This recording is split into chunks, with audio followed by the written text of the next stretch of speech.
जय हिंद। पंचवर्षीय योजनाओं को हमने पहला पार्ट 1 से 5 पंचवर्षीय कंप्लीट कर ली थी और अगले पार्ट की ओर हम चलते हैं, जो कि हमारा सेकंड पार्ट है। आज शुरू करते हैं सेकंड पार्ट में। हम 6वीं पंचवर्षीय योजना से इसकी शुरुआत करते हैं। 6वीं पंचवर्षीय योजना, जिसका कार्यकाल 1980 से 1985 के बीच में रहा था हमारा। इस योजना का प्रारंभ रोलिंग प्लान को समाप्त करके, जो रोलिंग प्लान जो था हमारा, जिसको मोरारजी देसाई लेके आए थे 1978 में, और 1978 से 1983 तक उनका कार्यकाल रखा था रोलिंग प्लान को। लेकिन बाद में जब 14 जनवरी 1980 को श्रीमती इंदिरा गांधी प्रधानमंत्री बनी, तो उन्होंने उस रोलिंग प्लान को समाप्त करके फिर पंचवर्षीय योजना को प्रारंभ किया। तो ऐसे हमारी 6वीं पंचवर्षीय योजना 1980 से प्रारंभ होकर 1985 तक चली थी। तो रोलिंग प्लान को समाप्त करके श्रीमती इंदिरा गांधी ने यह काम किया था। और इस योजना का मुख्य उद्देश्य था गरीबी उन्मूलन और रोजगार में वृद्धि। तो गरीबी उन्मूलन और रोजगार में वृद्धि इसका मुख्य लक्ष्य था 6वीं पंचवर्षीय योजना का। इस योजना में जो विकास दर रखी गई थी वो 5.2% रखी गई थी। 5.2 वार्षिक वृद्धि दर रखी गई थी, लेकिन हमने पाई 5.54। तो 5.2 से बढ़कर हमने जो लक्ष्य रखा था उससे अधिक पाया, 5.54%। इसमें हमारा लक्ष्य को हमने हासिल किया। और यह नेहरू मॉडल पर आधारित थी। नेहरू मॉडल जो विकास मॉडल कहलाता है हमारा, उस पर आधारित थी हमारी ये 6वीं पंचवर्षीय योजना। इस प्रकार से ये योजना सफल योजना मानी जाती है। अगली हमारी पंचवर्षीय योजना 7वीं पंचवर्षीय योजना आई, जो कि 1985 से 1990 के बीच में आई थी। और इसमें हमारे भारत के सबसे युवा प्राइम मिनिस्टर राजीव गांधी जी बन गए थे 1985 में। तो 1985 में राजीव गांधी प्रधानमंत्री थे। उन्होंने समग्र रूप से उत्पादकता को बढ़ाना और बेरोजगार के अधिक अवसर जुटाना, उन्होंने जो इसका लक्ष्य था, तो समग्र रूप से उत्पादकता को बढ़ाना तथा रोजगार के अधिक अवसर को जुटाना, इसका लक्ष्य रखा गया था हमारा। जो इसमें भोजन, काम और उत्पादन, भोजन, काम और उत्पादन का नारा इसी योजना में दिया गया था। मतलब भोजन, काम और उत्पादन का नारा इसी योजना में दिया गया था। योजना में सकल घरेलू उत्पाद, जिसे हम जीडीपी कहते हैं, ग्रास डोमेस्टिक प्रोडक्ट कहते हैं, तो जीडीपी 5% वार्षिक वृद्धि दर का लक्ष्य रखा गया था। लेकिन वास्तविक में 6.02% वार्षिक उस टाइम पे हमने जीडीपी पाई थी सरकार ने। और ये योजना हमारी सफल योजना मानी जाती है। ये सफल योजना रही है। इसी योजना में जवाहर रोजगार योजना 1 अप्रैल 1989 को लागू हुई है हमारे देश में। 1 अप्रैल 1989 को जो भारत के पहले प्रधानमंत्री थे जवाहरलाल नेहरू, उन्हीं के नाम पर जवाहर रोजगार योजना शुरू की गई थी राजीव गांधी के शासनकाल में। प्रति व्यक्ति आय में 3.6 प्रतिवर्ष वृद्धि हुई थी इस योजना में। तो ये योजना हमारी सफल योजना मानी जाती है। हमारे भारत के युवा प्राइम मिनिस्टर थे राजीव गांधी जी, जिन्हें मिस्टर क्लीन के नाम से जाना जाता है, जिनके कार्यकाल में काफी विकास हुआ था। कंप्यूटर हमारे देश में पहली बार कहते हैं कि राजीव गांधी के कार्यकाल में ये आया था हमारा। इसके बाद अगले पंचवर्षीय योजना चलते हम 8वीं पंचवर्षीय योजना। 8वीं पंचवर्षीय योजना तो 7वीं हुई थी 90 में खत्म, और ये शुरू हुई 92 में। तो 2 साल का एक गैप आया हमारा, अनवरत बोल सकते हैं हम लोग। तो उसमें हम 8वीं पंचवर्षीय योजना के बारे में बता रहे हैं। 1992 से 1997 तक यह 8वीं पंचवर्षीय योजना मानी जाती है। इस योजना में सर्वाधिक जो प्राथमिकता है वो मानव संसाधन विकास। तो मानव संसाधन का विकास इसका मुख्य लक्ष्य था हमारा इस पंचवर्षीय योजना का। इसमें रोजगार, शिक्षा व जन स्वास्थ्य को बढ़ावा दिया गया। प्रधानमंत्री रोजगार योजना बड़ी इंपॉर्टेंट योजना थी ये, प्रधानमंत्री रोजगार योजना, जिसकी शुरुआत महात्मा गांधी के जन्म तिथि पर, जिनका जन्म 2 अक्टूबर 1869 ईस्वी को हुआ था, उन्हीं के जन्म दिवस पर यह चालू हुई थी। तो इसका नाम दिया गया प्रधानमंत्री रोजगार योजना। 2 अक्टूबर 1993 में 1993 में इसको प्रारंभ किया गया था।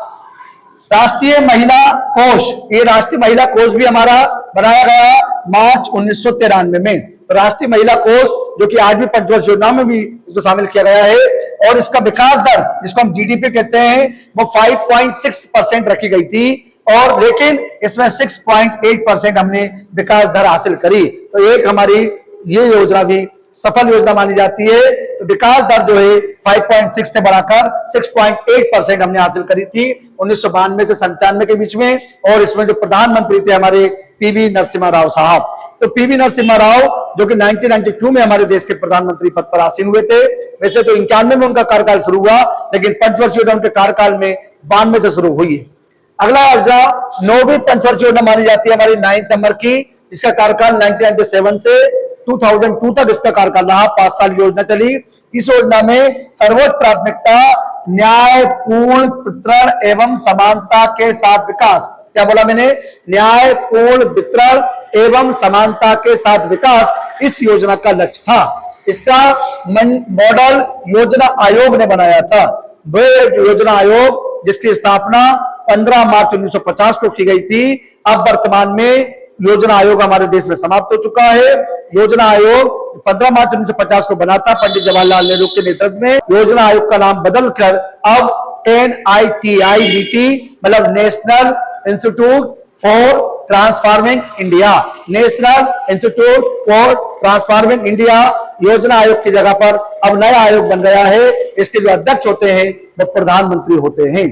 तो योजना आयोग समाप्त हो गया। योजना आयोग जिसने अपना मॉडल तैयार किया था हमारा नवा, उसको समाप्त कर दिया है। जीडीपी वर्तमान में 6.5 इसको रखा गया था लक्ष्य इसका, ग्रास डोमेस्टिक प्रोडक्ट, इसे हिंदी में कहते हैं सकल घरेलू उत्पाद, ये 6.5% रखा था, लेकिन मात्र जीडीपी 5.4% ही प्राप्त कर पाई थी सरकार। और इस योजना का असफलता हो गई, मतलब ये योजना असफल हो गई।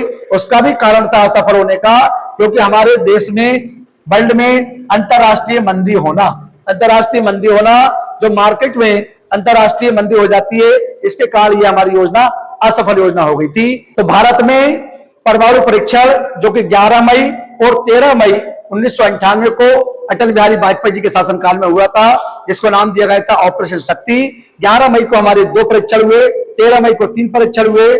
ऐसे हमारे 5 परीक्षण सफल हुए थे हमारे।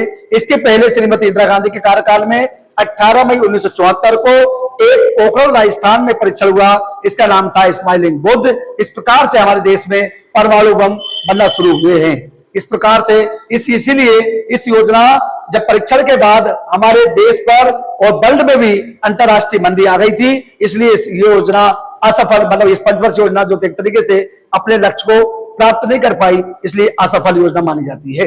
इसका कारण यह था।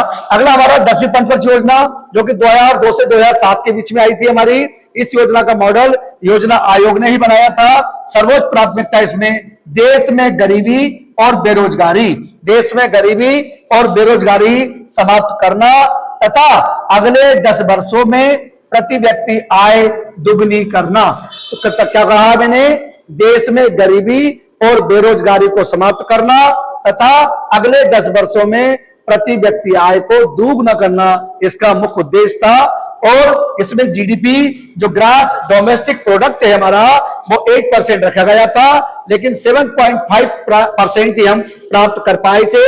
और इसमें साक्षरता दर 75% रखा गया था इसमें, और वृक्षारोपण 25% करने का लक्ष्य रखा, मतलब जो वन जो है हमारे पर्यावरण को बढ़ावा देने के लिए 25% का लक्ष्य रखा गया था। मुद्रास्फीति की दर इसमें 5% रखी गई थी, लेकिन 5.02% रही थी, मतलब मुद्रास्फीति इसमें काफी अच्छी बढ़ गई थी हमारी। ये हमारी 10वीं पंचवर्षीय योजना जो कि हमारी 2002 से 2007 तक चली।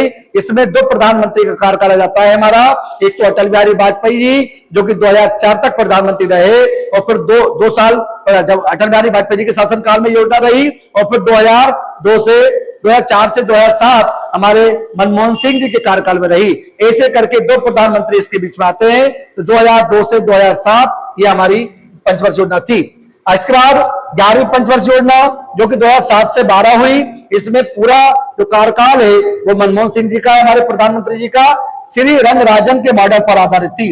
ये क्वेश्चन कई बार आया है हमारा कि जो 12वीं पंचवर्षीय योजना थी हमारी वो किसके मॉडल पर आधारित थी, तो श्री रंगराजन के आधार पर ये मॉडल थी। इसमें उद्देश्य था तीव्रतम एवं समावेशी विकास। इसका जो मुख्य उद्देश्य रखा गया था तीव्रतम एवं समावेशी विकास। इसका लक्ष्य था शिक्षा के लिए शिक्षा, जिसे हम एजुकेशन कहते हैं, इसके लिए एक थीम बनाई थी सरकार ने। उस थीम का नाम था अनिवार्य प्रारंभिक शिक्षा।